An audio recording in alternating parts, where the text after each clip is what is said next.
Actuellement au Maroc, le peuple manifeste contre le gouvernement et veut même sa chute. Le peuple se plaint que le gouvernement ne fait que de la poudre aux yeux des autres pays pour se faire bien voir et ramener plus de touristes pour ramener le plus d'oseille. Et ce même oseille-là est remis pour attirer encore plus de touristes, notamment dans les stades de foot. D'ailleurs, un jeune Marocain, avant de se faire embarquer, a crié: On voit les stades partout, mais les hôpitaux nulle part.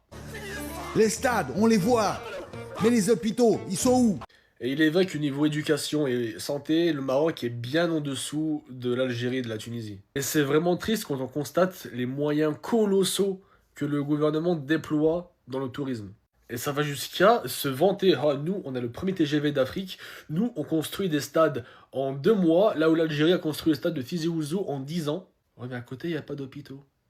Le peuple s'est manifesté pacifiquement et la police a rétorqué très violemment.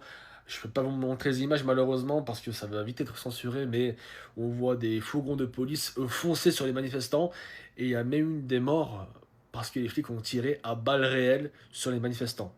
Et il faut savoir qu'il s'est passé exactement la même chose en Algérie en 2001. Un gendarme a tué gratuitement un jeune lycéen de 18 ans de plusieurs balles dans le dos dans sa salle de classe.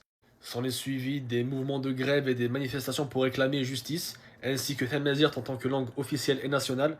Les manifestations étaient pacifiques, mais sont très rapidement devenues ultra violentes.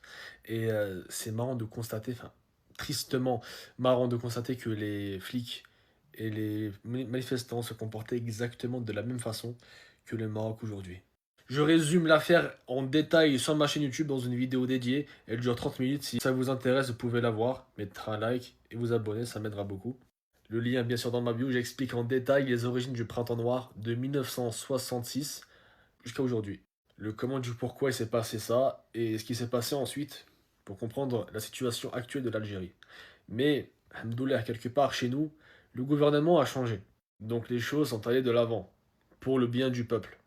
Et c'est donc tout naturellement que je suis extrêmement solidaire avec mes frères du Maroc contre les mascarades de leur gouvernement, parce qu'ils ont complètement raison.